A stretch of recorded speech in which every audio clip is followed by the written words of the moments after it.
Lift your head." The sheriff's voice was flat, like he'd said it too many times before. The woman didn't move. Her chin stayed pressed to her chest, hair hanging forward, hiding her face. "No." A murmur rolled through the crowd, low and amused. The sheriff stepped closer, boots scraping the wood. "You're being sold." She let out a slow breath, one hand tightening over her swollen belly. "Then sell me dead." A few men laughed. One spat into the dirt below the platform. The sheriff's jaw tightened, but his eyes stayed calm, too calm. He reached down, gripping her chin, forcing her face upward. She didn't fight the movement, but her eyes burned when they met his. Not fear, not pleading, something colder, something that didn't belong on a woman standing barefoot on a splintered stage. "Look at them," he said quietly. "Someone might pay more if you act grateful." She said nothing, her lips pressed together, pale but steady. The sheriff released her with a shove that made her sway. A hand shot to her stomach again, instinct protective. "Careful," someone called out with a grin. "Don't want the merchandise breaking before we bid." More laughter, louder this time. "Pregnant widow," the auctioneer announced, stepping forward with a paper in hand he didn't bother reading. "No husband, no land, no claim. Strong enough to work, might even give you another mouth to feed soon enough." A man near the front barked a laugh. "Or two mouths if it comes out wrong. Damaged goods," another added. "Half price at best."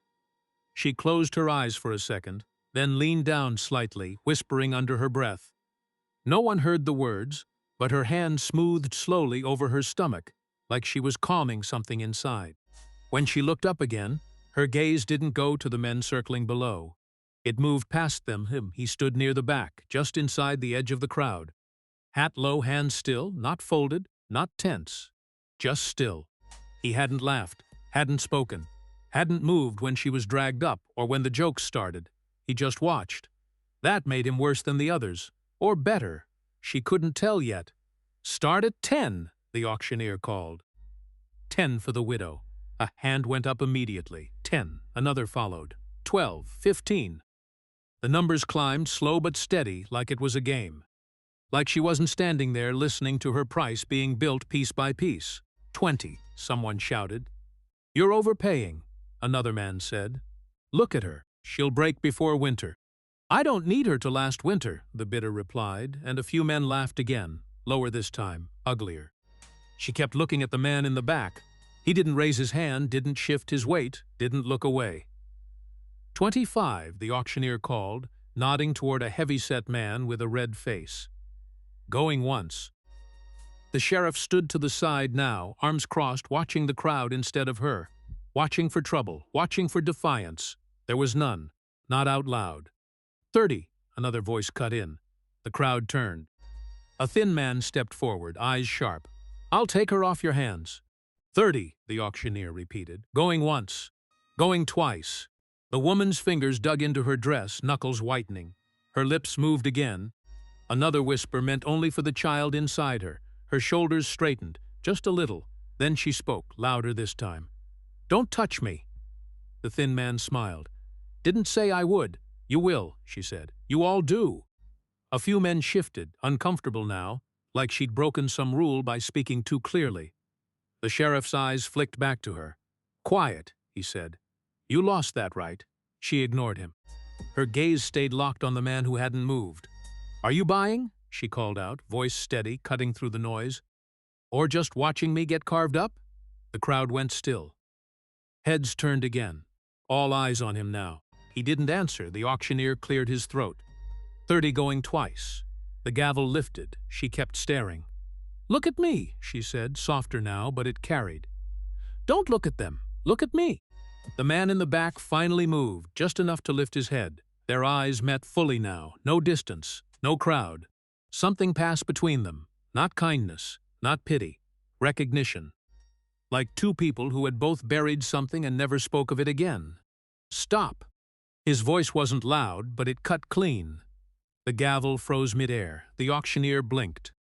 "You bidding?" he asked. A pause. The woman didn't breathe. The man stepped forward, one slow step into the open. Everyone watched him now. The sheriff's eyes narrowed. The woman's hand tightened over her stomach. The man looked at her, not the crowd, not the auctioneer, just her. The moment stretched, thin as wire, ready to snap, and the gavel stayed hanging in the air. The gavel hung in the air, frozen between decision and doubt, and every man in the crowd leaned forward like they could pull it down with their eyes. The auctioneer cleared his throat, impatient now, sweat gathering under his collar. "You buying or staring?" he asked, voice sharp. The man didn't look at him. His eyes stayed on the woman. "I don't buy people," he said. A few men chuckled, low and mocking. The auctioneer scoffed. "Then step aside."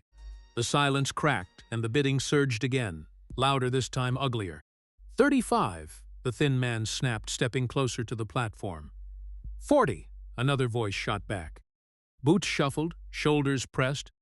Men pushing for a better look, like it mattered how she stood or breathed. "You'll regret that," someone muttered. "Look at her, she's trouble."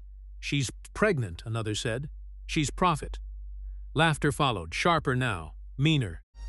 The woman didn't look away from the man in the back. Not even when the numbers climbed. Not even when the thin man moved close enough to reach her. His hand lifted, slow, testing. She reacted before he touched her. She leaned forward and spat, the spit landing across his cheek. The crowd exploded. "You little—" The man wiped his face, rage twisting his mouth. "Break her first," someone shouted. "Teach her how to stand right." The sheriff stepped forward, hand near his belt but not stopping it. Not yet. 45, the thin man growled, louder now, like he needed to win. 50, another called out, almost laughing at the fight. The woman's chest rose and fell, faster now, but her eyes stayed hard. She shifted her weight, one hand gripping her belly again. Under her breath she whispered, soft and fast, words meant for something inside her, not the men circling her. 50 going once, the auctioneer called, voice rising over the noise. The sheriff's gaze slid toward the man in the back again.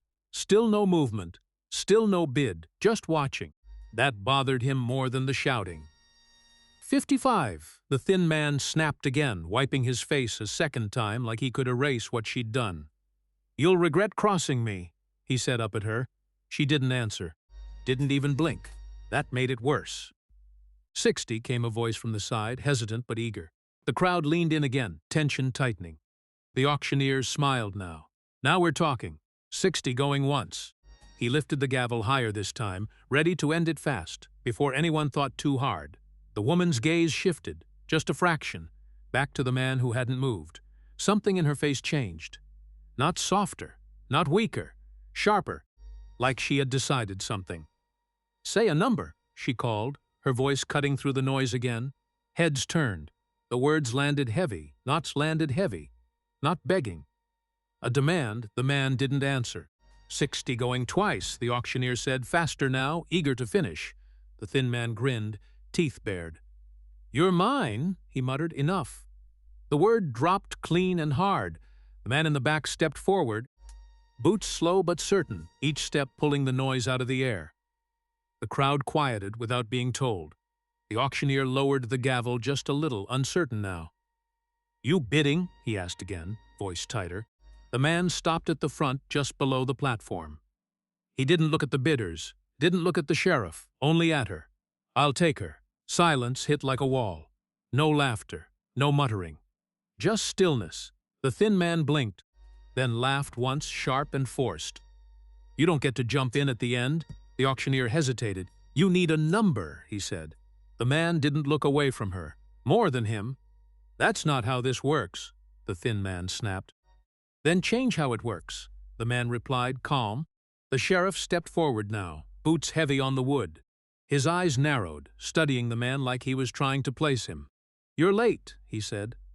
"I'm here," the man answered. Another pause stretched. The auctioneer looked between them, unsure. The crowd waited. The thin man wiped his face again, anger rising. 70, he barked. 70, the auctioneer repeated, relief creeping into his voice. 70 going once. The man didn't react to the number, didn't flinch. "Enough. I'll take her." The words came again, same tone, same weight, like the number didn't matter. The auctioneer hesitated. The sheriff didn't speak. For a moment, nothing moved, then the gavel came down. Sold. The sound echoed, louder than it should have been. The crowd let out a breath all at once, noise rushing back in. Some men laughed, shaking their heads. Others turned away, already losing interest. The thin man stared up at the platform, jaw tight, then spat into the dirt and pushed through the crowd. The woman didn't move.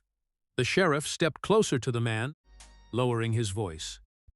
The man finally looked at him. "I do." "Do you?" the sheriff said, studying him harder now. "Because that wasn't just a sale." The man held his gaze. "I know what it was." The sheriff's lips pressed into a thin line. He stepped back, but his eyes stayed on him. Up on the platform, the woman let out a slow breath. Then she spoke, her voice low but sharp. "Don't think you saved me." The man looked up at her. "I didn't." She narrowed her eyes. "Then why?" A pause, just long enough to matter. "You'll see." The sound of the gavel still rang in her ears as the sheriff stepped aside, and the crowd began to break. Men turning away like the moment had already lost its value. The woman stayed still on the platform for one breath longer, then another before stepping down on her own. No one reached for her. No one pulled her. That felt wrong. She hit the ground steady, one hand low on her stomach, eyes already searching for him. He was there, waiting, not close enough to touch, not far enough to leave. Just there. "Move," she said, stepping past him. He didn't block her, didn't follow at first, just turned and walked beside her as she pushed through the thinning crowd. Men watched them pass. Some looked amused, some looked uneasy. No one spoke to him. She noticed that they cleared the edge of the auction yard, boots crunching over dry dirt, the noise fading behind them. The air felt wider, but not safer. She walked faster. "Take your hand off me," she snapped without looking. "I never put it on," he said. She stopped, turning on him sharp. His hands were at his sides, empty still. No rope, no grip, no claim. "Then don't start," she said. "I won't." She held his gaze for a second longer, searching for the lie. Didn't find it, that made it worse. She turned again and kept walking. "You're not tying me?" she asked after a few steps. "No." "You're not telling me where to go?" "No." "Then why am I walking with you?" He didn't answer right away. His pace stayed even, not closing distance, not falling behind. "Because you haven't stopped," he said. She let out a short breath, almost a laugh, but there was no humor in it. "You can." She slowed, testing him, then stopped completely. He stopped too, a few feet away, not stepping closer. "Now what?" she asked. "Now you decide." She stared at him, anger flickering under her skin. "You paid for me. I paid to stop them. That's not the same." "No." Her jaw tightened. "Then say it. Say you own me. I don't. Say it like you mean it." "I don't own you." The words hung there, simple, clean, no twist, no hidden weight. She hated how they sounded, hated how they left her with nothing to push against. "You expect me to believe that," she said. "I don't expect anything." She stepped closer now, testing the space between them. "Men like you always expect something. I'm not asking, not yet, not ever." She searched his face again, harder this time, looking for the crack, the hunger, the edge she knew too well. It wasn't there, or it was buried deeper than she could reach. "Then what do you want?" she asked, her voice lower now. Quiet. She blinked once. "From me?" "From everything." The answer didn't fit. It didn't land where she expected. It slid past her, leaving a hollow place she didn't like. "You think I'm noise," she said. "I think the world is, and I'm part of it." "Yes." She let out a breath through her nose, shaking her head. "You're strange. I've been called worse." They started walking again, slower now. The road stretched ahead, empty except for dust and the distant outline of broken fencing. She watched his shadow move beside hers, steady, unbothered. "You're not from here," she said. "No." "But they know you." "Yes." "They didn't laugh at you." "No." "Why?" He didn't answer. She stopped again, sharper this time. "Why?" He looked at her, not annoyed, not rushed. "Because I don't give them a reason to." "That's not true," she said. "Everyone gives them a reason, not twice." The words settled heavy. She felt it then, something under the surface. Not loud, not obvious, but there. Like a line you don't cross because you've seen what happens when someone does. "They're afraid of you," she said. "Some are. Should I be?" He didn't answer right away. His eyes moved over her, not in a way that stripped her down, not like the others. Just measuring, just seeing. "That's up to you," he said. She held his gaze, steady, refusing to look away first. Her hand shifted over her stomach again, a small movement, almost unnoticed. The child inside her shifted too, or maybe she imagined it. "You could've left me there," she said. "Yes. You didn't. No. That makes you dangerous." "Maybe." She looked past him, back toward the direction they came from. The auction yard was out of sight now, but she could still feel it, like a weight pressing at her back. "I've seen men pretend before," she said quietly. "Kind at first. Gentle, then it changes. I'm not pretending. They all say that. I didn't say anything. That stopped her for a second." "You said enough," she replied. He shook his head once. "Not really." Silence settled between them again, thicker this time, but not empty. She studied him one last time, then turned forward. "Fine," she said. "I'll walk." He nodded once. They moved again, side by side, but not together, the space between them holding something neither of them named. Behind them, the world she came from waited, cruel and loud and certain. Ahead there was only him, and whatever he was hiding. She realized then, with a slow, cold clarity, that she hadn't escaped anything. She had just stepped into something else. They kept walking until the road thinned into nothing, and the land opened wide and empty, then narrowed again, as if something had pushed it inward. The house appeared without warning, sitting low and still, not broken but not alive either. She slowed before he did. The place felt wrong before she could name why. No smoke, no movement, no sound of animals or wind through loose boards, just a quiet that held its breath. "You live here," she said. "No one else. No one else." They moved closer. The yard was wide but empty, dirt packed hard as if many feet had once crossed it and then stopped all at once. A fence leaned on one side, not fallen, just tired. She looked for tracks and found none. Not fresh ones. "Where are the horses?" she asked. "In the back." "I don't hear them." "You won't." She didn't like that answer. They stepped onto the porch. The wood didn't creak. It should have. Old places always spoke when you walked on them. This one didn't. "You fix it," she said, nodding at the boards. "I leave it. Why? It works." He opened the door and stepped aside. He didn't motion her in. Didn't touch her. Just waited. She stood there a second, then walked past him, slow, careful, as if crossing a line she couldn't see. Inside, the air felt heavy, not dirty, not closed, just thick like it had been held in too long. She looked around. The room was clean in a way that made no sense. No dust on the table, no dishes left out. But the corners held shadows that didn't match the light. "You keep it tidy," she said. "I keep it still." "Still from what?" "From moving." She turned to him. "That doesn't mean anything. It does to me." She walked deeper into the room. A chair sat pulled halfway from the table, like someone had stood up and never returned. A cup rested near the edge, empty, dry, but not moved. She reached for it, then stopped. "Go ahead. I don't care." She picked it up. Cold, too cold for a room that warm. She set it back exactly where it was. "Where is everyone?" she asked. "Gone." "Where?" "Same place everything goes." She stared at him, waiting for more. Nothing came. She turned away, moving toward a doorway that led further in. The floor stayed quiet under her feet. That bothered her more than anything. She passed a wall where something had once hung. The outline was still there, lighter than the rest. Below it, the wood looked darker, like it had been burned and then covered. She touched it with her fingers. Smooth now, but not natural. "You had a fire," she said. "Yes, when a while ago." "What burned?" He didn't answer. She moved on. In the next room, a set of tools leaned against the wall. A hammer, a saw, a shovel. All clean, all set down like they had been used and then left mid-task. Not put away, not forgotten, just stopped. "You were working," she said. "Yes." "And then you stopped." "Yes, why?" He didn't answer. She turned again, sharper this time. "You don't answer much." "No, that's not how people talk." "I'm not trying to be people." She let out a breath, slow, controlled.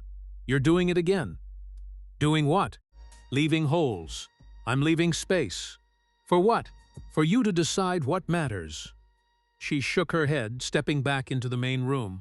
You think that helps? It keeps things simple. It makes things worse. He didn't argue. She moved toward another door, this one closed. The handle sat still, worn but not used recently. She reached for it. It's locked, he said. I can see that. Then don't. Why? Because it's locked. That's not an answer. It is. She gripped the handle and tried it anyway. It didn't move. She leaned in, listening. Nothing. No sound. No breath. No shift. What's in there? She asked. Nothing you need. That's not what I asked. It's the answer you get. She stepped back, eyes narrowing. You keep things from me. I keep things. Why bring me here then? He looked at her, steady, unreadable. You walked. She held his gaze, anger rising again. But there was something else under it now. Not fear. Not yet. Something closer to unease that didn't have a clear shape. The light shifted as the day moved on. Shadows stretched longer across the floor, touching the edges of the walls where the dark already sat waiting. She moved to the window. Outside, the land stayed empty. No birds, no movement in the grass. Nothing. You don't hear that, she said. Hear what? Nothing. I hear it. It's wrong. It's quiet. It's not the same. He didn't answer. Night came without warning. One moment the room held light, the next it didn't. He lit a lamp without a word. The flame stayed low. She sat at the table, not touching anything, listening. At first, there was only the quiet. Then something shifted, a sound, soft, like breath against wood. She turned her head, slow, careful. Did you hear that? She asked. Yes. What is it? Old things. That's not a sound. It is here. The sound came again, closer now, like a whisper that didn't form words. She stood, one hand pressing against her stomach. Who's here? She asked. No one. That's not true. He watched her, not moving. Say something, she said. I am. Not that. What do you want me to say? The truth. He held her gaze for a long second. You won't like it. Try me. He shook his head once. Not tonight. The whisper faded, or maybe she stopped hearing it. She wasn't sure which was worse. She looked at the locked door again, then back at him. You're hiding something, she said. Yes. And you think I'll stay anyway. He didn't answer. She stood there in the dim light, the house pressing in around her, silent in all the wrong ways. The man who bought her stood a few steps away, not touching, not claiming, but not letting her leave either. She understood it then, slow and heavy. This place didn't speak, and that meant it was listening. The whisper thinned into nothing, but the quiet it left behind felt heavier than before. She stood in the lamplight, eyes fixed on the locked door, then shifted away from it as if something behind it had shifted first. He did not move. He watched her the way he had since the platform, steady, not reaching. You sleep, he said. I don't, she replied. You will. Not here, he didn't argue. He set the lamp down and stepped back, giving her the room like it belonged to her. That made her uneasy in a way commands never did. She turned from him and walked deeper into the house, past the table, past the chair that still waited for someone who never returned. A narrow hallway opened to the side. She followed it without asking, one hand low on her stomach, listening for the whisper again. Nothing came. The first door stood ajar. She pushed it with 2 fingers. It opened without sound. Inside, the air was cooler. A bed sat against the far wall, made tight, untouched. A folded blanket lay at the foot, edges aligned like someone had cared about lines. She stepped in and felt it again, the sense that she had walked into a moment that had not finished. Don't, he said from the doorway. I'm not touching anything, she answered, not turning. That's not what I meant. She moved to the small trunk at the end of the bed. The lid was closed but not latched. She lifted it slowly. Inside, dresses lay stacked, colors faded but kept clean. She brushed the top one with her fingertips. It was soft, not work cloth, something worn for a different life. Whose things are these? She asked. My wife's, he said. She stilled. Where is she? Buried. The word landed flat, like it had been said too many times to carry weight. She picked up one dress, held it to the light. It was her size close enough. That detail pressed into her more than the word buried did. You kept them, she said. Yes. Why? Because they were hers. She set the dress back exactly where it had been, careful, like she was returning something to a place it expected. Beneath the dresses, a bundle of papers tied with thin cord caught her eye. She untied it. Letters. The ink had faded, but the lines were neat, steady. She read a few words before she meant to. Not names, not dates, just a voice that felt present, like the writer had stepped out for a minute and would come back. "Don't read those," he said. "You kept them where anyone could," she replied. "No one comes here. I did." He had no answer for that. She set the letters back, tied them as she found them. Her gaze moved to the corner. A cradle stood there, small, clean, empty. It rocked slightly, though she had not touched it. She froze. "You see that," she said. "I do. Why is it moving?" "It moves sometimes." "That's not an answer. It's the one I have." She stepped closer, slow, cautious. The cradle stilled before she reached it. She placed her hand on its edge, cold like the cup had been. Her breath caught. She pulled her hand back. "You had a child," she said. "We were going to. And then—" He didn't answer. She turned on him now, sharper. "You brought me here to replace her. No one replaces anyone. You brought a pregnant woman into a dead woman's room. I brought you into my house." "Don't say it like that," she snapped. "Don't make it sound clean. It isn't clean. Then say what it is." He met her eyes, steady.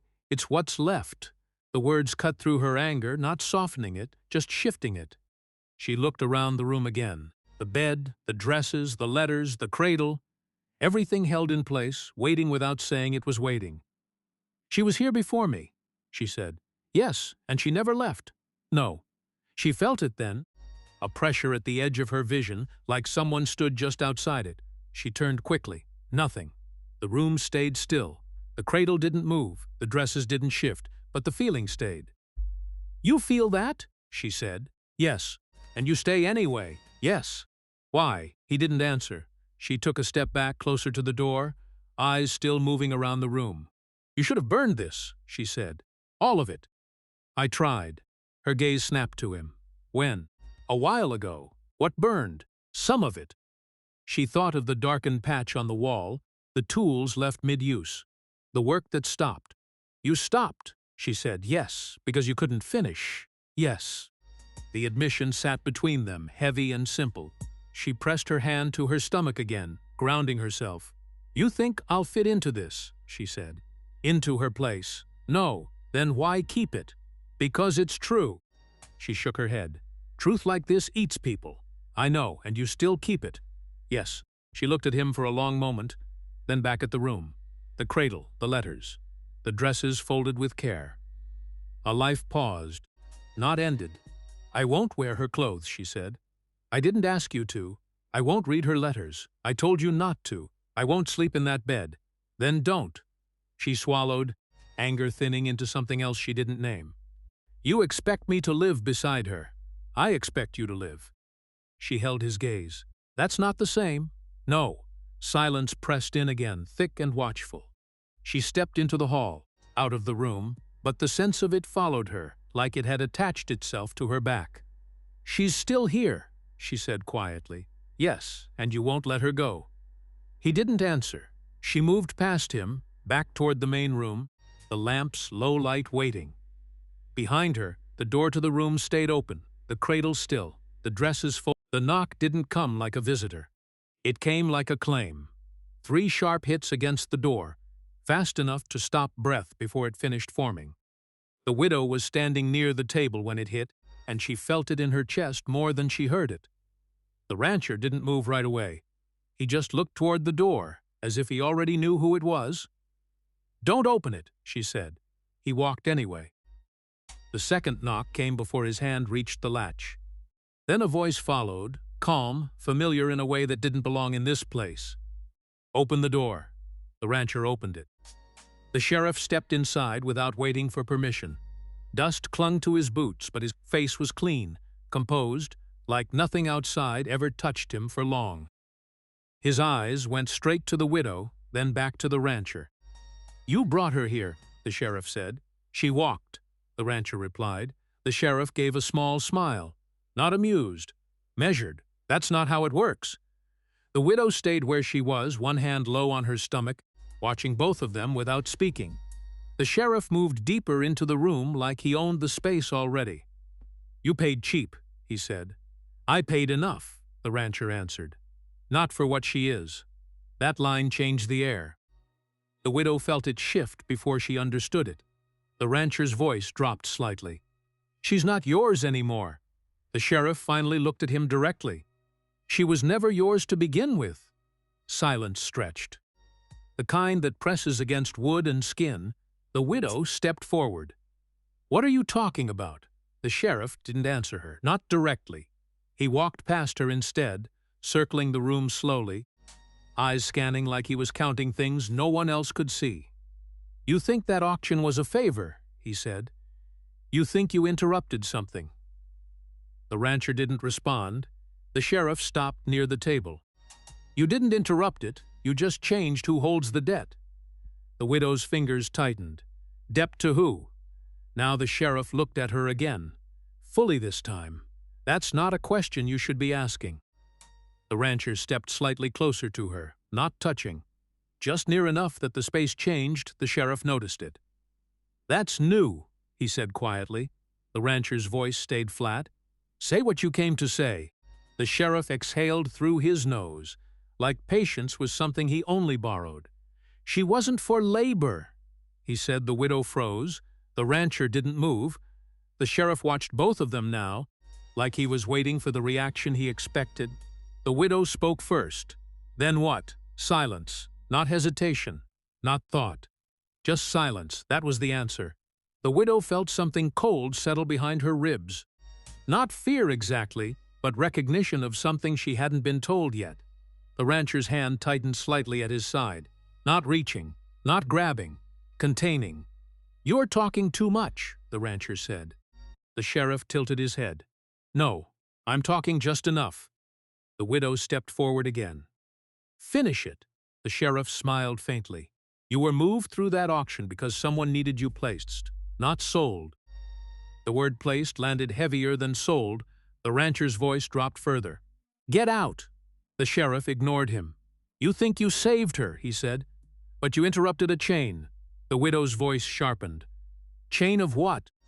The sheriff looked at her stomach for a brief second, then back to her eyes. That was enough. The rancher stepped between them, just slightly, blocking that line of sight. The movement was small, but the air in the room tightened instantly. "You don't look at her like that," the rancher said. The sheriff's smile faded a little. "Or what?" The rancher didn't answer. That silence was heavier than the sheriff's. The sheriff nodded slowly, as if confirming something. "There it is," he said. The widow felt her breath tighten. "What is he talking about?"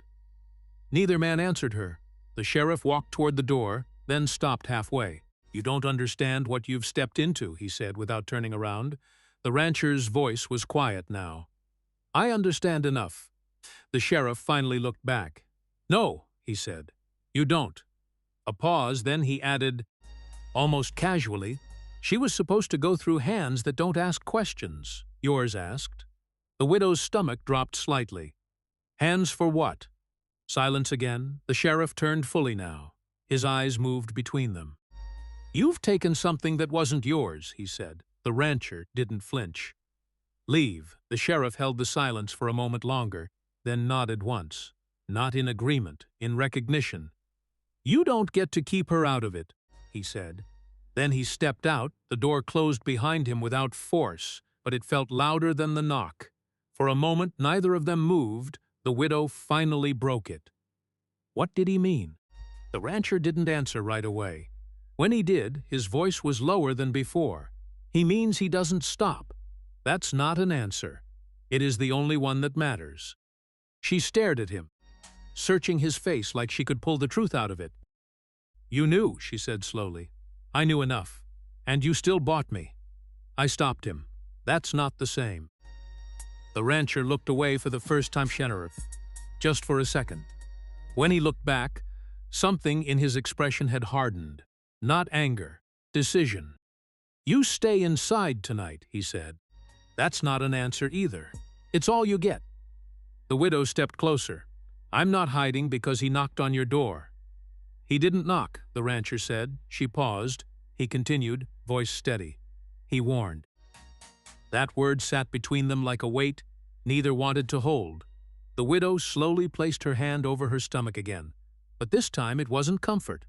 It was awareness. "You're not telling me everything," she said. The rancher didn't deny it. Outside, somewhere beyond the walls, the wind moved once through dry grass and stopped again, like even it didn't want to stay too long near the house. And for the first time since the auction, the widow understood something clearly. The sheriff hadn't come to take her back. He had come to remind them both that she was still part of something that wasn't finished yet. He waited until the house stopped breathing. Not silence exactly. The kind of quiet that settles after words have already done damage and nothing more needs to be said. The rancher was in the other room. She could hear the faint shift of his boots once, then nothing again. That was enough. She gathered what she had. Nothing belonged to her here, which made leaving easier than it should have been. She tied a small bundle with cloth, no hesitation, only speed. Her hands moved once over her stomach, steadying it, steadying herself. Footsteps behind her stopped at the doorway. "You're leaving," he said. "Yes." He didn't ask why. She didn't explain. She turned slightly, keeping her distance. "Don't follow me, I won't." That made her pause. She narrowed her eyes. "Say it like you mean it." "I mean it." A long beat. "Good." He stayed still, watching, not stopping her, not helping her. Just there, like a mark she had to walk past, she stepped toward the door. "You won't make it," he said. She stopped without turning fully. "That's not your decision. It's not a decision." Another pause. She adjusted her grip on the bundle. "Everything I've survived says otherwise." "That was before," he said. She turned then, fully facing him. "Before what?" He didn't answer. That silence again. Always that silence. She shook her head once. "You all think you get to decide what I can survive." "No," he said. "I think you already decided." She didn't respond to that. She left. The door closed behind her without a sound that felt final enough. Outside, the night was too open. The land stretched wide and empty, but not peaceful. She moved fast, not running yet, just leaving distance behind her, like it could protect her. The house disappeared behind her slower than she expected. That was the first mistake. The second was believing no one would be waiting for her. She heard them before she saw them, a low voice. A laugh that didn't belong to the land. Then footsteps. She stopped. "Look at that," someone said. Her body went still. Two men stepped out from the dark edge of the trees. Then a third. Not a crowd, but enough. Recognition came before they spoke her name. "You're the one of them said, her grip tightened. "I don't know you," she said. "You do," another replied. "Action Girl." Her stomach dropped slightly, but her face stayed still. She stepped back one step. "Wrong person," she said.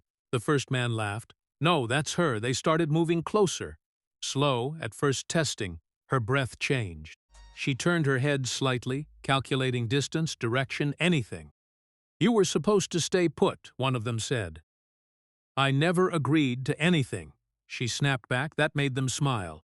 "Doesn't matter," another said. "You're already marked." The word hit harder than she expected.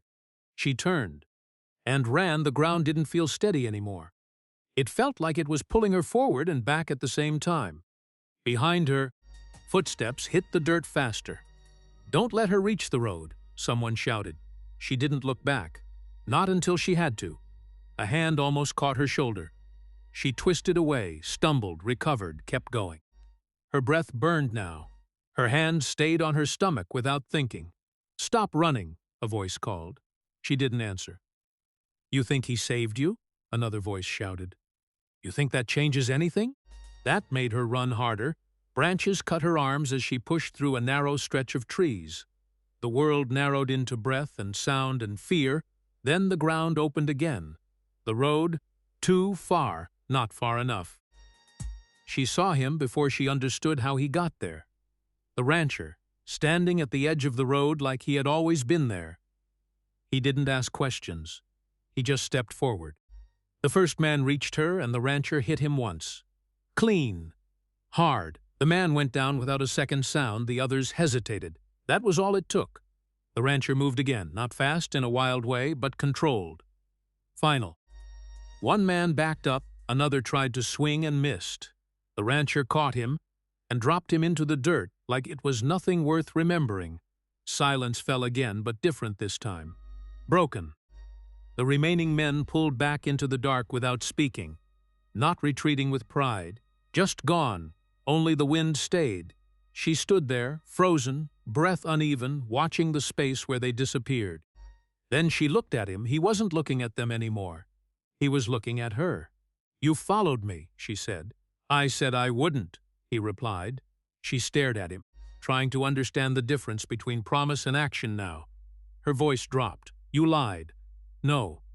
That confused her more than anything. She stepped closer, slowly, still catching her breath. "You came anyway." "Yes." "Why?" He didn't answer immediately. When he did, it wasn't clean. "Because they don't stop," he said. She looked past him toward the dark, then back at him. "They knew me," she said. "Yes, that wasn't chance." "No." A long silence stretched between them. Her hand stayed over her stomach, this time not hiding it, not protecting it, just there. "You said I wouldn't make it," she said quietly. "Yes, but I did." He looked at her for a moment longer than before, then he nodded once. "I see that," he said.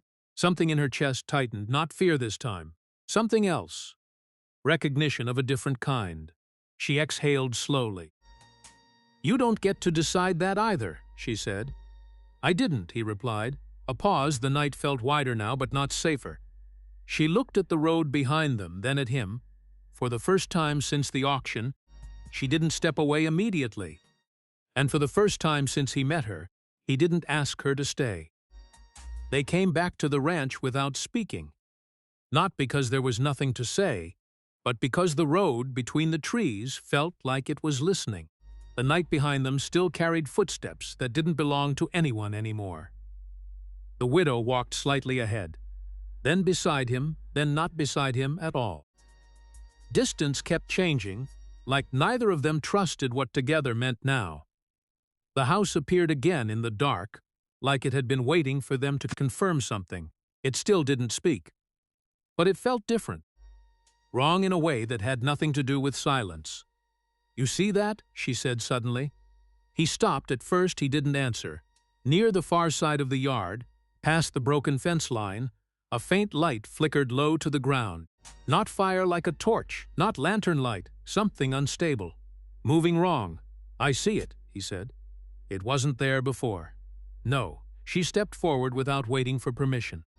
The rancher followed, but not close enough to guide her, not far enough to lose her. The light pulsed again near the well. That made her stop. The well sat half hidden. Old stone ring sunk into the dirt, like it had been pushed down by weight rather than time. She didn't remember seeing it clearly before. Now it felt like it had always been there, and she had just been allowed to notice it. "Why is it open?" she asked. "It isn't supposed to be," he said. She looked at him. "That's not an answer." He didn't respond. She moved closer. The light came from inside the well, not bright, not steady. Like something breathing wrong. "Stay back," he said. She ignored him. She leaned over the edge. Cold air rose up, not just air. Something older. She pulled back fast. "What is that?" she said. He didn't answer immediately. Then he stepped forward and looked down with her. For a long moment, neither of them spoke. Then he said, "Don't go down there." "I wasn't planning to," she snapped. "What did you do here?" Silence. The kind that didn't feel like avoidance anymore. It felt like weight. She turned fully now, facing him. "What did you do here?" His jaw tightened slightly. Then he said it. What had to be done? Her breath caught, sharp. "That's not." "It is," he cut in quietly. She stared at him. The flickering light below them pulsed again, reflecting faintly in his eyes. "You're talking like this is normal," she said. "It isn't," he replied. "Then what is it?" He didn't answer. She turned back to the well. Something inside it shifted, like something had heard her. A sound rose up, not voice, not animal. Mary made physical. She stepped back. Don't, he said again. Don't what? She snapped. Look, listen. But she already had. The sound wasn't new. That was the worst part. It carried familiarity without reason. Like a place she had never been but still recognized in her bones. She backed away from the well slowly. What is buried there? She asked. He didn't answer at first. Then evidence. Evidence of what? Silence again. She turned sharply. Of what? His eyes didn't leave the ground near the well. People don't ask questions about this land anymore. That's not what I asked. That's what I'm telling you. She took a step closer to him now, anger rising because fear had nowhere else to go. You killed someone, she said. No, that's not an answer either. His voice dropped lower. Not like that. The wind moved once across the yard and stopped again. She felt it then. Not just the well, the ground, the house, everything connected in a way she didn't understand, but suddenly didn't want to understand. You've done this before, she said slowly. He didn't deny it. That was answer enough. Her voice sharpened. The sheriff. At that name, something shifted in him, not fear, not surprise, recognition. Yes, he said. She stared at him. This isn't about me. It started before you. That's not what I meant. He finally looked at her fully. It always comes back to the same place. The well pulsed again. The widow stepped back, shaking her head. There were others. He didn't answer quickly enough. That delay was the truth. Her stomach tightened. You didn't just stop him, she said slowly. You stopped him from doing it again. Yes, her breath came shallow now. Doing what again? Silence. The kind that felt like refusal to protect her from it. She turned toward the house, then back to him, trying to anchor herself in something real. You brought me here, she said, voice rising. Knowing this. I didn't bring you, he replied. That's not. You walked, he said again. Same words as before, but heavier now. She stepped closer, eyes burning. You think that changes anything? No. Then why are you still standing here like I'm safe? I'm not. That stopped her. For a second, everything went still except the faint movement under the well. She swallowed hard.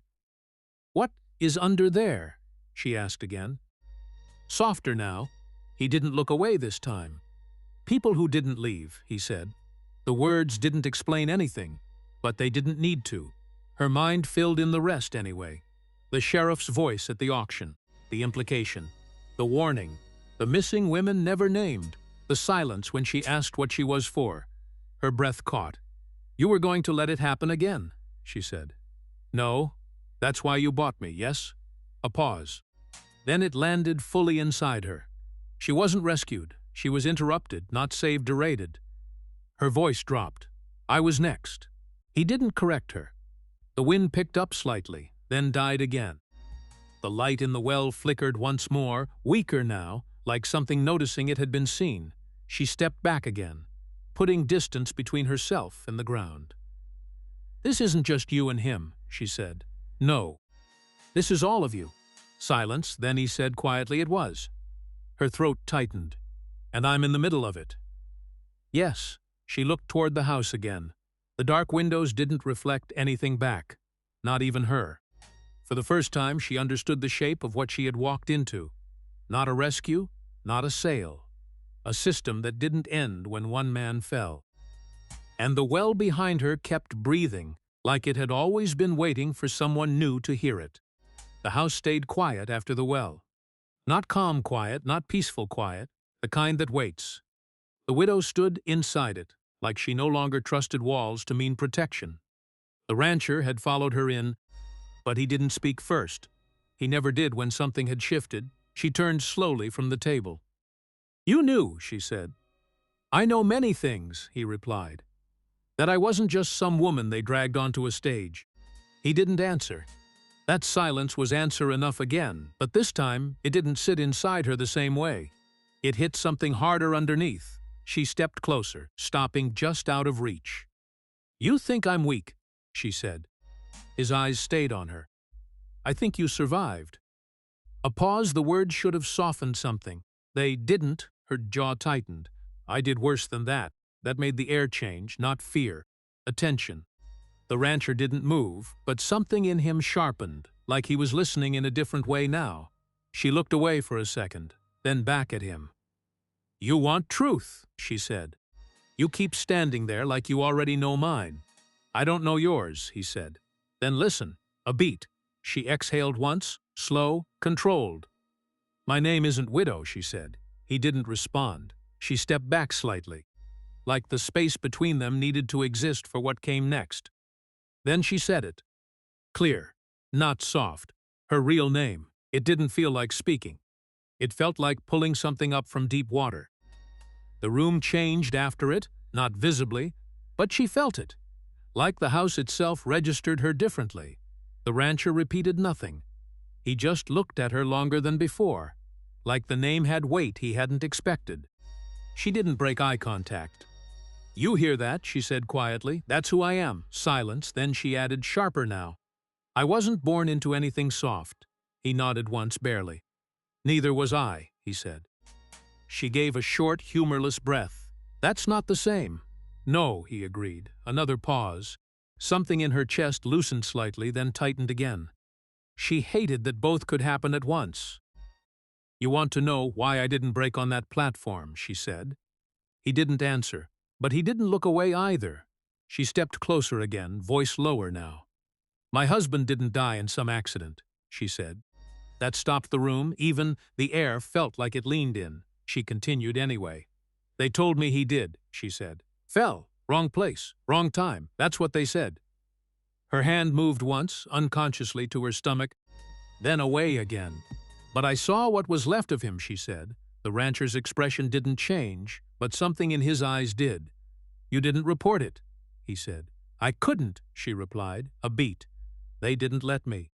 That landed differently, not emotional, structural. Like something had been built around her life without her permission. She looked down for a second, then back up. "They came after that," she said. "Not for me at first. For what I saw." Her voice stayed steady, but tighter now. "I learned real quick what people do when they think you're alone," she said. The rancher's voice was quiet. "What did you do?" She didn't answer right away. When she did, it wasn't proud. It wasn't ashamed either, just factual. "I stopped being alone," she said. Silence stretched. The rancher studied her now like something had real shape for the first time. "You killed," he said. She didn't deny it. "I did what had to be done," she said, echoing his earlier words. That made him look away for a fraction of a second. Not discomfort, recognition. She noticed that. "You don't get to look surprised," she said. "I'm not," he replied. "You are."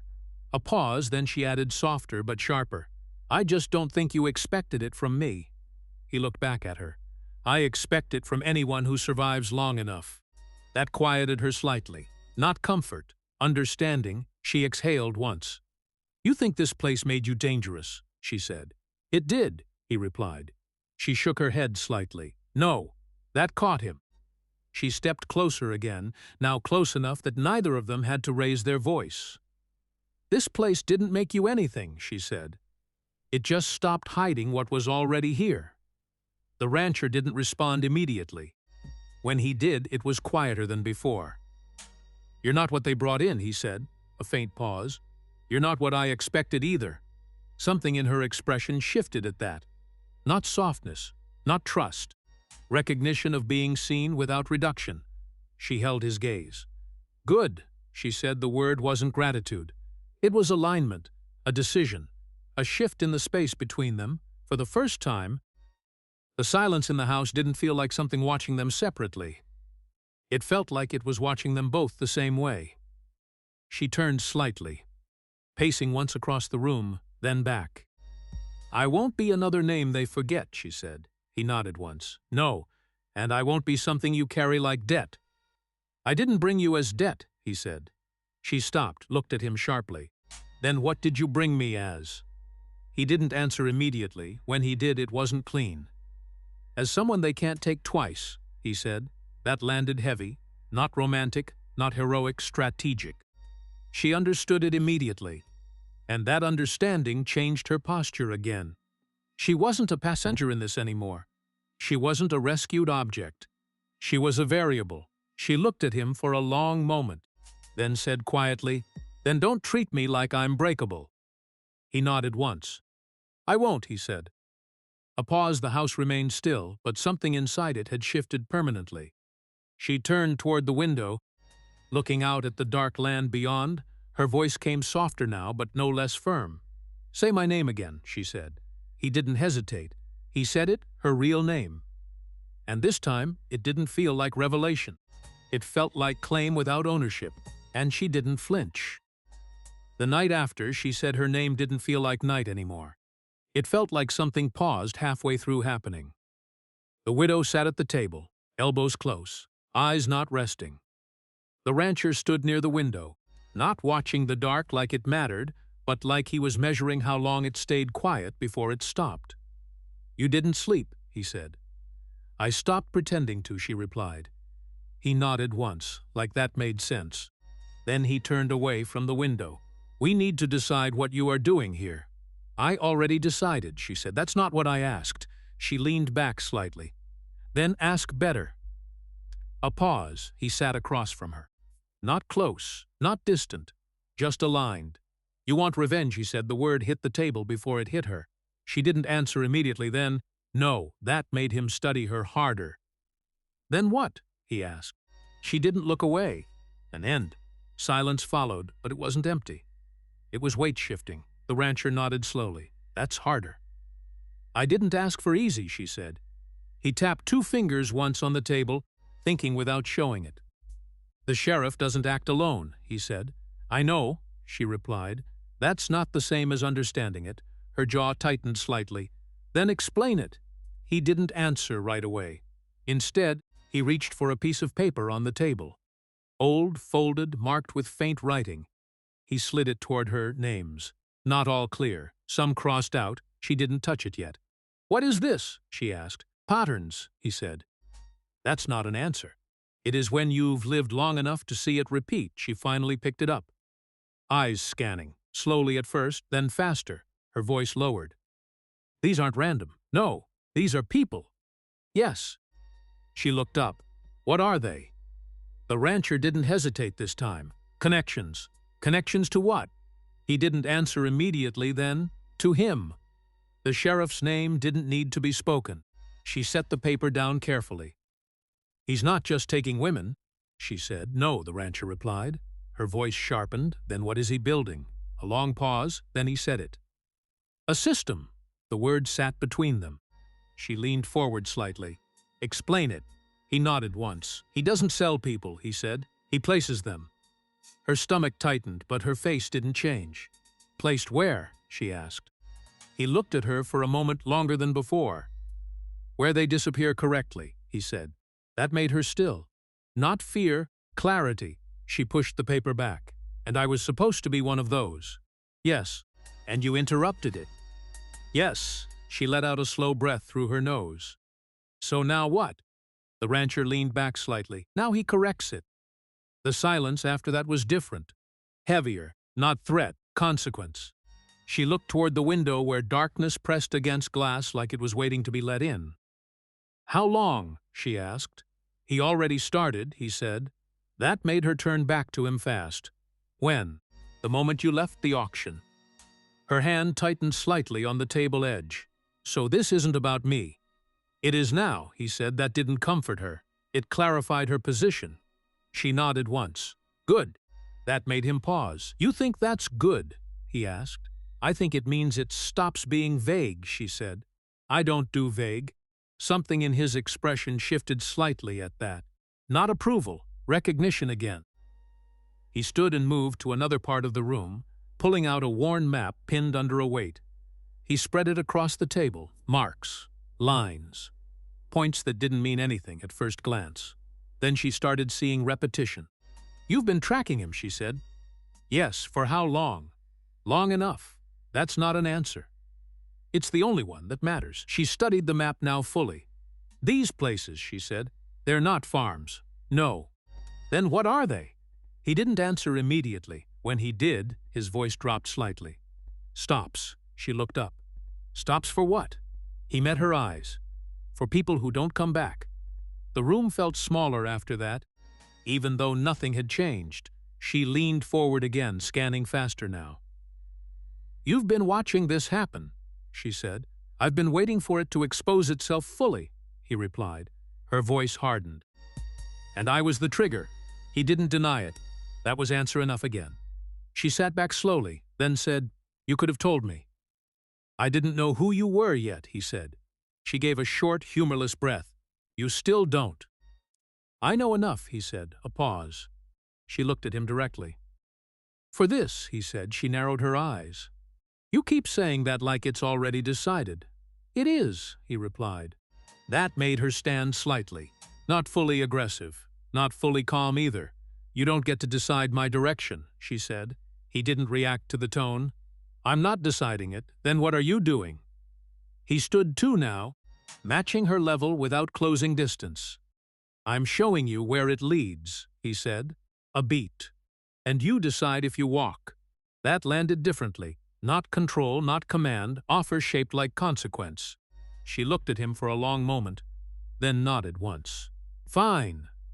A pause, then she added, "Choir, we end this together," that word hung. Together. The rancher didn't correct it, didn't soften it, didn't deny it.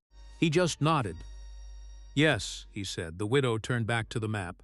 "This isn't a plan yet," she said. "No," he agreed. "Then make it one." He moved back to the table.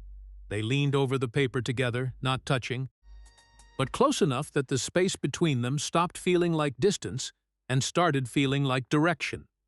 Outside, the wind moved once across the land and didn't settle right away. Inside, something had already started moving with it. Not peace, not safety, commitment shaped like risk, and neither of them stepped away from it. The morning came without ceremony, like it didn't care what they had decided the night before. The widow stood near the table, hair still loose, hands steady in a way that didn't match anything soft. The rancher was already dressed, same expression he always wore when something had already crossed a line and couldn't be pulled back. "There's no preacher," she said. "There doesn't need to be," he replied. She looked at him. "So what is this?" He didn't answer right away. He checked the room instead, like the house itself might interrupt him. Then he said, "A record." That word made her pause. "A record of what?" she asked. "That you're by choice," he said. She gave a short breath that almost became a laugh. "Choice." He nodded once. "That's what it will say." She stepped closer to the table, fingers resting lightly on the wood. "And what will it mean?" "It will mean they have to ask before they take you," he said. That landed heavier than anything else had. She didn't respond immediately. Outside, nothing moved. The land stayed still, like it was waiting to see if this counted as a mistake.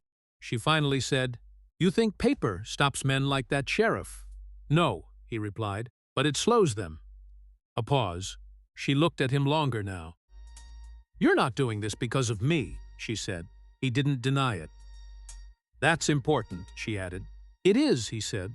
Silence filled the space after that, not empty, but full of decision that hadn't been named out loud yet. She turned slightly, pacing once. "This is protection," she said. "Yes, and something else." He waited. She stopped walking. "You won't say it. I don't need to," he replied. That made her look at him sharply. "Then let's get it done," she said. He nodded. They moved outside. No guests, no witnesses. Only the land, the house, and the wind that never seemed to fully commit to anything here. They stood near the edge of the porch, where the dirt met worn wood. The widow didn't dress differently. She didn't soften anything about herself. If anything, she looked more certain than before. The rancher held a simple paper, folded, already written. He looked at her. "Last chance," he said. She tilted her head slightly. "For what?" "To walk away," he said. She didn't hesitate. No, that was it, not dramatic. Not emotional, final. He unfolded the paper and read it once, quietly, like the words mattered more than who heard them. When he finished, he looked up. "Do you choose this?" he asked. She met his eyes. "This isn't love," she said. The words were flat, clean, honest. He nodded once. "I know." A pause. "Then why?" she asked. He didn't answer immediately. The wind shifted slightly behind them, then settled again. Finally, he said, "Because they won't take you again." That silence after his words felt different. Not empty, not heavy, just final in a way that closed something behind them. She didn't soften. She didn't look away. "Say it," she said. He didn't ask what. He just said it. Her name, full, clear, not widow, not property, not a story others could reshape. Her real name. She closed her eyes for half a second, then opened them again. "I accept," she said. The words didn't feel like surrender. They felt like positioning. He folded the paper again. That was the moment it became real. Not because of ceremony, because nothing stopped it. No sheriff, no crowd, no interruption. Only two people standing in a place that had already seen too many endings. He handed her the paper. She didn't take it right away. Then she did. Their fingers didn't linger. No hesitation. Just contact, then release. The smallest possible exchange for something that large. After that, neither of them spoke. There was no kiss, no blessing, no audience. Only the sound of the land continuing like it didn't care what had changed. The widow looked down at the paper once, then folded it carefully. "You think this changes the way they see me," she said. "It changes the way they can claim you," he replied. "That's not the same," she said. "No," he agreed. A pause. She looked up at him again. "And after?" she asked. He understood the question. "After," he said, "we finish what started at the well." That made her still for a moment. Then she nodded once. "Good," she said. The word didn't sound soft. It sounded like acceptance of consequence. They stood there a moment longer, not together in any romantic sense, but aligned in something sharper. Survival that had decided to stop pretending it was temporary. The house behind them stayed quiet. The land stayed empty. But something had shifted in the way they stood inside it. Not love, not peace. Something closer to permission for war. The sheriff didn't knock this time. He arrived like he already owned the air. Boots on dry ground, men behind him. Not a crowd like the auction, but something worse. Organized. Quiet. The kind of quiet that meant they weren't here to talk. The widow stood on the porch, the rancher beside her. Neither of them moved first. "You made a mistake," the sheriff said. The rancher didn't answer, the widow did. "No," she said. That single word shifted attention to her fully. The sheriff smiled slightly. "You're still speaking like you have a place here." She stepped down from the porch, one step, then another. The rancher didn't stop her. That alone made the sheriff's eyes narrow. She stopped halfway between the house and the men. "I don't have a place," she said. "I have a name." The sheriff tilted his head. "Names don't matter anymore." "They do now," she said. A man behind the sheriff laughed once. Short, nervous, the sheriff didn't look back. "You were moved," he said. "You were assigned. You were not meant to be retrieved." The widow's hand stayed steady at her side. "I wasn't meant to be anything," she said. The sheriff stepped forward slightly. "You don't understand what you interrupted." The rancher finally spoke. "She understands more than you think." The sheriff glanced at him. "You always were a problem." The rancher didn't react. The widow did. "You said I wasn't for labor," she said. A pause. The sheriff's expression didn't change, but something behind his eyes tightened. She continued anyway. "So what was I for?" Silence, the kind that didn't avoid truth anymore. It protected it.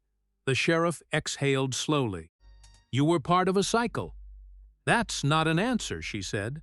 "It's the only one you deserve," he replied. The rancher stepped slightly closer to her, not touching but present. The sheriff noticed that too. "Look at this," he said.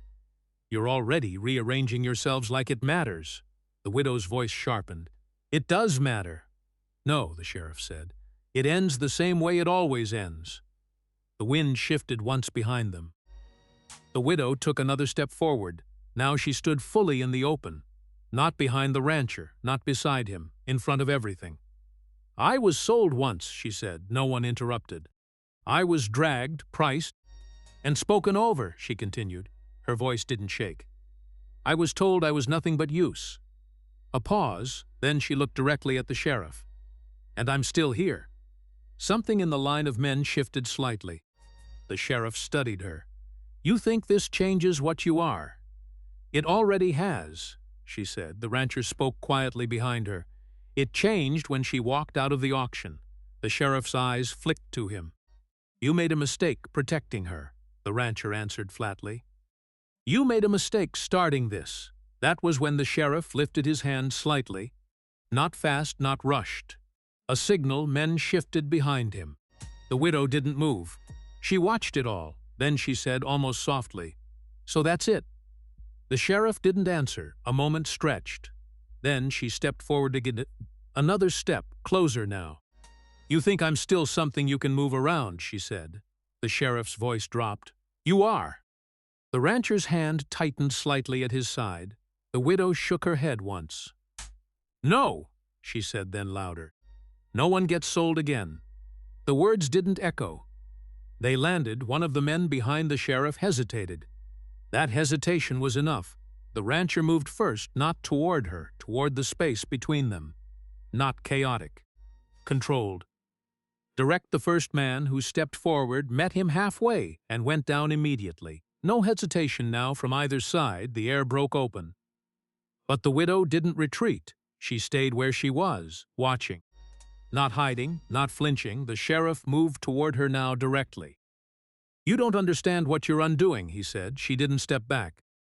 I understand, exactly, she replied. He raised his hand again. But slower this time. Not confident, cautious. That was the first crack. The rancher saw it. He didn't rush. He didn't need to.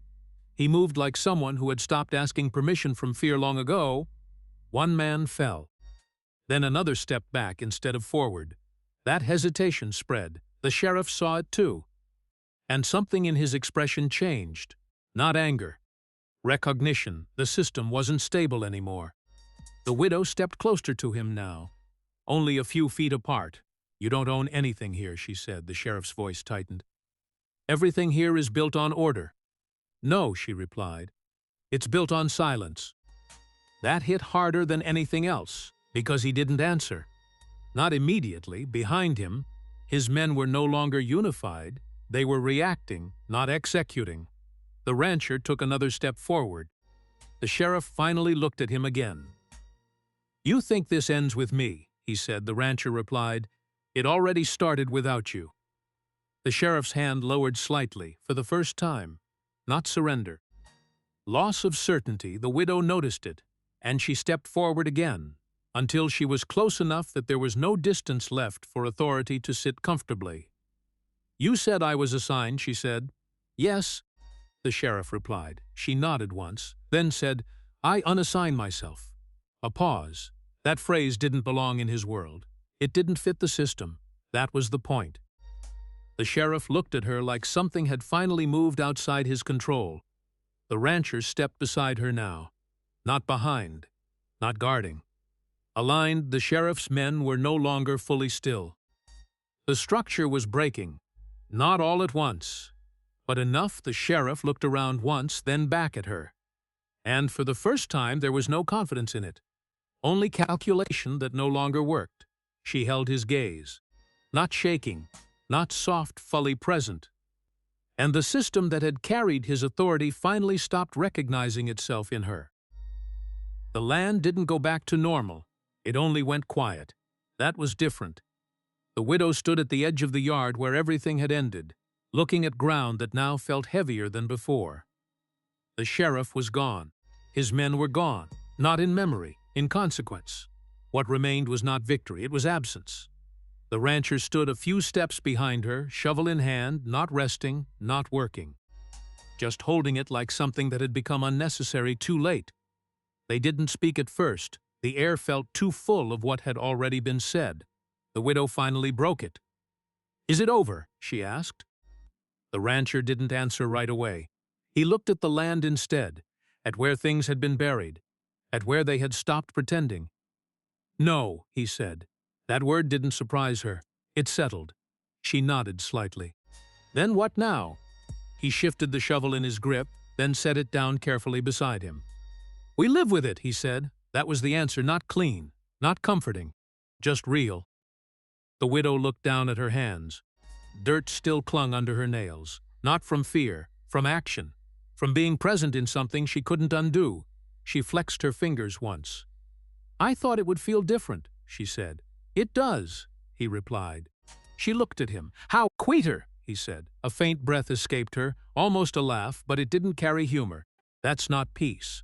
"No," he said. "It's just aftermath." She said, "Yes." Silence stretched between them again, but it wasn't the same silence as before. It didn't watch them. It didn't wait. It just existed. The widow turned slightly, scanning the land.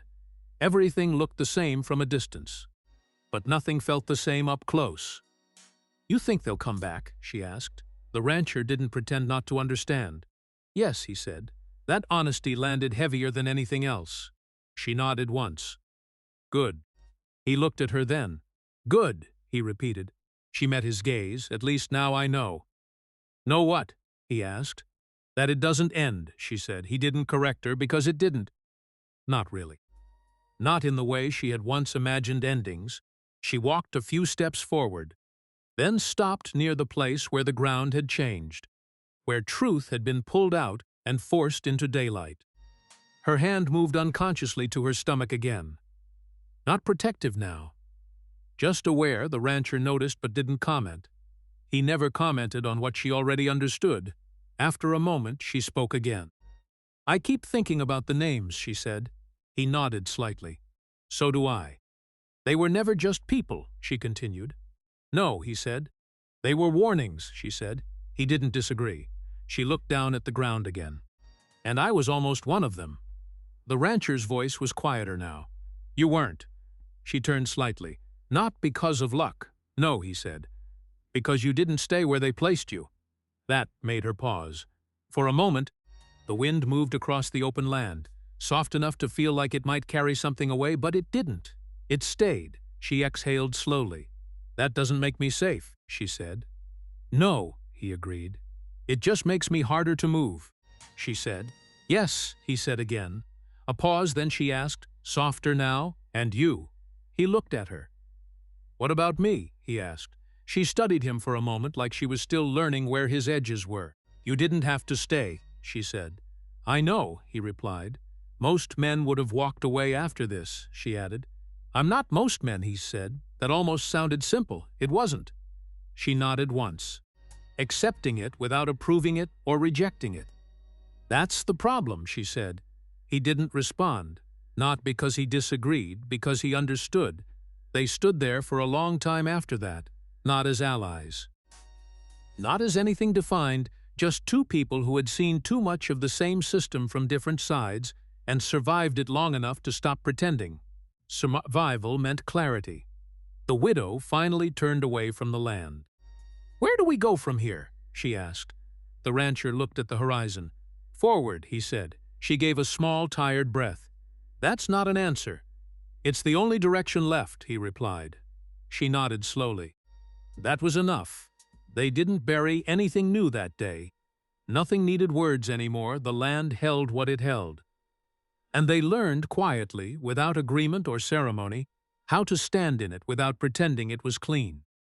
The night came in slow, like it didn't want to disturb anything that had already survived too much. The widow sat near the fire inside the house, one hand resting low on her stomach, the other steady against the table. Every breath felt measured now, not because she was afraid, but because something inside her was closer than before. The rancher stood near the door, not guarding, not leaving, just staying where he could move in either direction if the world demanded it again. She looked at him once, then back at the fire. "It's starting," she said. He didn't move immediately. "I know." The words weren't alarm. They weren't surprise. They were acceptance. A pause filled the space between them, not empty, just full of everything they had already lived through. She exhaled slowly. "You don't have to stay here," she said. "I'm staying," he replied. She nodded once, like she expected that answer and didn't trust any other. Another wave passed through her, quieter than pain, heavier than it. She closed her eyes for a second, then opened them again. "I keep thinking," she said softly, "about what comes after." The rancher looked at her now fully. "After what?" She gave a faint, tired breath. "After this." A pause, then she asked it. "Will it end with us?" The question didn't shake. It didn't plead. It just existed between them like something that had already been carried too far to ignore. The rancher stepped closer, slowly, until he was near the table, but not touching it, not touching her. "No," he said first. She looked up at him. He continued, quieter now, steadier. "Not everything ends." That made her eyes narrow slightly. "That's not what I asked." He nodded once. "I know." A pause. Then he said it again, differently. "It has to." That landed deeper, not promise, not hope.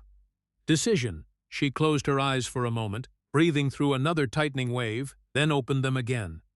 "Good," she said softly. The fire cracked once in the hearth. Outside, the land stayed still. But inside, something moved forward without permission from anything else. Later, when the pain softened between waves, she stood with effort, one hand bracing the table, the other steady on her stomach. The rancher moved instinctively toward her, then stopped just short of interfering. "I can walk," she said. "I know," he replied. So she did, slowly, across the room. Each step deliberate, not weak, not fast, just real, the rancher followed at a distance that never closed, never disappeared. At the far side of the room, near the corner where the past had once been heavier than the present, there was wood stacked and shaped not into a cradle yet, but into pieces waiting to become one. She stopped there, looked at it. "You didn't throw it away," she said. "No," he answered. She touched one piece lightly. "You didn't rebuild her cradle either." "No," he said again. That difference mattered. She understood it. Slowly, carefully, they worked without instruction. Not together in the way people imagine cooperation, but in the way people survive shared inevitability. Wood shifted, nails set. Old things were not erased, but redirected. The cradle took shape again. Not the same. Not inherited. Something rebuilt with awareness instead of memory. When it was done, she stood looking at it for a long time. The rancher stayed behind her. She didn't sit in it. She didn't test it. She just looked. "It won't be like before," she said. "No," he replied. She placed her hand on the edge once. Firm, present. "It won't carry what came before," she added. "No," he said. Another wave came then, stronger. She leaned forward slightly, breathing through it, then steadied herself again. The rancher stepped closer, just enough to be there if she needed, but not enough to take anything from her. "You're sure?" he asked quietly. She let out a breath that almost became a laugh, but didn't. "I didn't survive everything just to doubt this part," she said. That was enough. Time passed without marking itself clearly. The fire lowered. The room stayed warm but not still. She moved when she needed to, stopped when she had to. And through all of it, the rancher stayed not fixing, not controlling, just present. At one point, when the pain eased enough for her to breathe fully again, she looked at him. "You could have left me at the auction," she said. "Yes," he replied. "You didn't." "No." A pause. "Why?" she asked. He didn't answer immediately. Then he said simply, "Because someone had to stop it continuing." She nodded once, then looked back at the cradle. "Not everything stops," she said quietly. "No," he agreed. She rested her hand on her stomach again, then on the edge of the cradle. "But some things don't repeat," she added. The rancher looked at her for a long moment. "No," he said again. This time it sounded different. Not agreement. Understanding later. When the night was deeper, and the world outside had long stopped asking for attention, she spoke again, quieter now. "Tell me my name," she said. He didn't hesitate, he said it, not widow, not title, not story, her name. She closed her eyes, and when she opened them again, she wasn't someone carried by what happened to her. She was someone who carried what came next. The fire dimmed behind them, steady but smaller now, like it had done its job. The cradle stood finished, not inherited, not imposed, waiting. And as the first light of morning began to touch the edge of the land outside, she whispered one last time, not to him, not to the room, but to the child she carried forward into a world that would no longer be allowed to repeat itself without resistance. "Now they will know," she said.